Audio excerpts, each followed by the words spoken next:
Un mensaje para hoy. Un mensaje para hoy.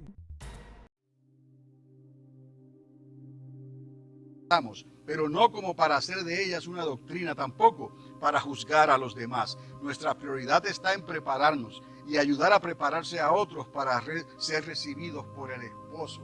El esposo viene, Cristo viene, y va a ser demasiado tarde, y tantas personas que puedan estar sentadas en las iglesias pensando en que estas cosas cuándo van a suceder. Pero si no se preparan, amados, el asunto es prepararse y obedecer la palabra de Dios. Hay dos mandamientos que son los que Dios nos dejó, y en ellos se encierra toda la ley y los profetas. El primero y segundo mandamiento: amarás al Señor con toda tu fuerza. Tenemos que darle la prioridad al Señor primeramente, y entonces amar a nuestro prójimo, no hacerle a nadie lo que no nos gustaría que nos hicieran a nosotros. Esa es la realidad de lo que estamos viviendo. En 2 de Corintios, el apóstol Pablo siguió la línea de exhortación de Esdras en el capítulo 9 y en el capítulo 10 de Esdras, en cómo prepararnos para ser recibidos por el esposo. Y quizás alguno diga, pero esto es anticuado. Dios no ha cambiado. Dios utiliza esas mismas referencias para decirle a la iglesia que necesita guardarse, que necesita prepararse para ser recibida por el esposo. Esto es importante entenderlo, pues de poco serviría nuestra preparación si no reunimos los requisitos impuestos por el Rey. El Señor es el Rey. Él es el que nos va a recibir. Cristo, Él es la puerta. Tendremos que pasar por Él. Todo lo que se ha dicho en la palabra, todo lo que Él profetizó, todo lo que Él advirtió, lo del clamor de la medianoche, la parábola de las 10 vírgenes, todo eso tiene un propósito para nosotros, la iglesia, para ellos y para nosotros, la iglesia, hoy, en estos tiempos en que estamos viviendo. Y el apóstol Pablo luego encomienda a la iglesia: despiértate, tú que duermes. Es muy fácil dormirnos en nuestros laureles. Despiértate, porque lo que está ocurriendo allá afuera nos llama la atención más de lo que pueda estar ocurriendo dentro de la iglesia o dentro de nosotros, a no ser que sea algo emotivo, a no ser que sea algo competitivo, a no ser que sea algo que nos llama la atención, porque nos comparamos con otras maneras de hacer las cosas en aquellos que están sirviendo a Dios. Dios no nos llamó a competir unos con otros. Dios nos llamó a predicar la verdad, a entender la verdad, a ser obedientes a esa verdad. No estamos hablando de reunir un requisito bajo una gracia. Óigame bien, que esto es muy importante. No estamos hablando aquí de reunir unos requisitos al prepararnos bajo una gracia con licencia para pecar. Licencia para pecar. Es muy fácil vivir en la iglesia o tratar de servir al Señor por un lado, y por otro lado vivir nuestra vida como queremos vivirla, y no obedecer a Dios ni darle la prioridad a Dios que Él espera de nosotros. Gracia con licencia para pecar, ese vocabulario no existe. No existe ese vocabulario en lo que Dios ha establecido. Estoy hablando de reconocer, que podamos nosotros reconocer que sin lugar a dudas, todo aquel que sea hallado, y usé la palabra tibieza, dice la palabra, todo aquel que sea hallado tibio, ¿no? Al sonar el último toque de la trompeta, hecho por el Señor, será vomitado de su boca. Amados, esas palabras no las podemos adornar, no las podemos cambiar, no podemos nosotros ajustar ese vocabulario a nosotros, ¿no? Utilizando una gracia que recibimos con licencia para pecar, porque no existe en el vocabulario de Dios tal expresión. La gracia es un favor inmerecido, pero está basado en la obediencia. Es necesario, porque Dios pide obediencia. Obediencia quiero. Entonces, eso tiene mucho que ver con nuestra actitud hoy en día para cómo estamos sirviendo a Dios en la iglesia. Esto no es simplemente una metáfora, una ilustración. Si no preparas tu lámpara a tiempo, como les he dicho antes, si no preparas tu lámpara a tiempo, te quedarás y la puerta se cerrará delante de ti. Y esto es lo que hemos hablado anteriormente. La responsabilidad recae sobre el sacerdote de cada hogar. ¿Quién es el sacerdote de cada hogar? El padre de familia. Para él y todos los componentes de su hogar. Si no lo haces por ti, varón, hazlo por tus hijos y por tu esposa, que por falta de compromiso ellos se pueden perder. Porque esta responsabilidad, primeramente Dios la ha puesto sobre el sacerdote del hogar, ¿no? El que aguante las quejas, las críticas y todo lo que se pueda decir. Pero si Él dice, yo y mi casa serviremos a Jehová, esa promesa va.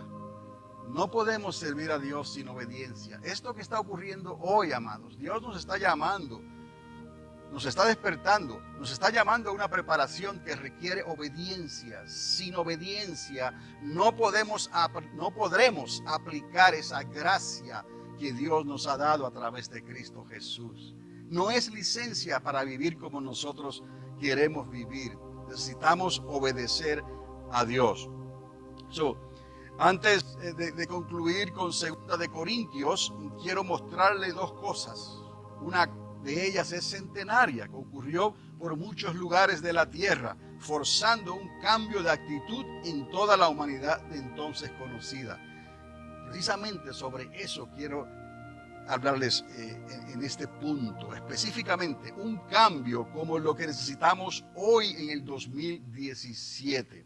Y luego, lo otro es una aplicación milenaria relacionada con el rito religioso que les hablé al principio, de mayor importancia, celebrado por los judíos en todo el mundo y que se está celebrando en este fin de semana. Una vez al año se celebra esto. Ambas cosas nos incumben a nosotros hoy, en estos momentos en que los principios de dolores, y entiendan el lenguaje, han comenzado, cuando todo el pueblo de Dios necesita prepararse para recibir al esposo.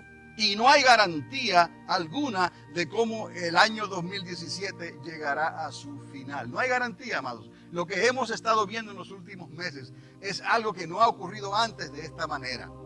Sin contar lo que comenzó a suceder desde el comienzo del 2017.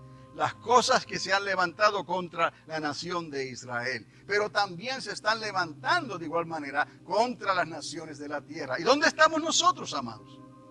No somos de esta tierra, pero estamos en esta tierra. No somos del mundo, pero estamos en el mundo. Dios está contando con nosotros, con la iglesia de Jesucristo, para que oigamos lo que el Espíritu Santo le está diciendo a la iglesia. Prepararse, y va a implicar entonces separación, va a implicar entonces obediencia, va a implicar entonces cambio de prioridades, va a implicar tantas cosas que quizás algunos se van a sentir molestos y van a decir, ¿cómo es posible que esto sea así? Por falta de la palabra de Dios, por falta de entender lo que la palabra de Dios nos ha dicho desde los comienzos en que Dios comenzó a tratar con el hombre. Por falta de eso nos hemos descuidado. La iglesia se ha dormido y ha necesitado ser despertada. Y ahora el esposo está a las puertas y se oirá un clamor de la medianoche. Y habrá que salir a recibirle. Pero eso no se queda ahí. Cuando salimos a recibirle es porque Él entonces nos va a recibir a nosotros. Se cerró la puerta y usted sabe que una gran parte se quedó afuera y no pudieron entrar. ¿Está conmigo? Vamos entonces a esa primera parte que les iba a mostrar, que provocó estos cambios en la sociedad, la sociedad no iba a cambiar, pero por causa de esta tragedia, por causa de esta pandemia, la sociedad se vio obligada a cambiar. Y nosotros hoy en día hemos llegado a un punto en que la sociedad ya no quiere cambiar. Algo tendrá que ocurrir también. Les llevo a la Primera Guerra Mundial, porque en ella murieron, según se estima, unas 18 millones de personas. 18 millones de personas en la Primera Guerra Mundial perdieron sus vidas. En la Segunda Guerra Mundial, unos 60 millones de personas perdieron sus vidas, ¿no? Ahora, en el año 1918 ocurrió una plaga, se le llamó la plaga del Spanish Flu, que quitó de la tierra entre 50 a 100 millones de seres humanos. Poco antes de que tal vez nuestros hermanos aquí, Pedro y Manuelita, y en honor a su extensa edad, ¿no? En honor a esa edad, poco antes de que ellos nacieran, esto ocurrió y no solamente afectó un país o una nación, esto afectó a toda la tierra. De la misma manera que afectó la plaga bubónica en los tiempos de la Edad Media, que afectó todo el continente conocido en aquel entonces, ¿no? De esta manera el Spanish Flu afectó. Pero hay algo, hay un marcador, hay algo que nos debe de llamar la atención, el comportamiento de la sociedad en esos días. No solamente en esta nación, sino en Europa, en todos los lugares. ¿Qué comportamiento tenía la sociedad en esos días? ¿Qué trajo esto? Que nos recuerda a los días en que aquella primera torre de Babel fue levantada, donde retaron a Dios, donde ya no les importaba nada y ni nada en la tierra los podría detener. Tuvo que intervenir la mano de Dios para cambiarle el corazón o cambiarle por lo menos las intenciones a la sociedad en los días de Nimrod, en los días en que aquella primera torre de Babel fue edificada. Ahora, yo me recuerdo esto personalmente porque en el 1976 me forzaron a vacunarme contra el llamado swine flu. Quizás aquellos mayores de edad se recordarán de esto, en el 1976, que era una variante muy cercana al Spanish flu. Algo ocurrió en un lugar donde hubo un susto grande y el gobierno pensó que el Spanish flu iba a ocurrir otra vez y comenzó a vacunar personas. Llegaron a vacunar unas 40 millones de personas en toda la nación.